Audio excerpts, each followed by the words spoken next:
Disabling two-factor authentication on LinkedIn can help simplify your login process. Follow these steps to turn off this security feature. Step 1. Log into your LinkedIn account. Open your web browser or LinkedIn app and sign in with your username and password. Step 2. Access account settings. Once logged in, click on your profile picture or the Me icon at the top of the homepage. From the drop-down menu, select Settings and Privacy. Step 3. Navigate to Security Settings. In the Settings and Privacy section, find and click on the Sign In and Security tab.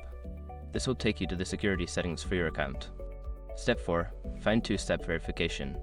Look for the option labeled Two-Step Verification or Two-Factor Authentication. Click on it to see the current status and options available. Step 5. Disable two-step verification. You will see an option to turn off two-step verification. Click on the toggle or link to disable it and confirm your choice if prompted. After completing these steps, two-factor authentication will be disabled on your LinkedIn account. Remember to keep your account secure by using a strong password and monitoring your account activity.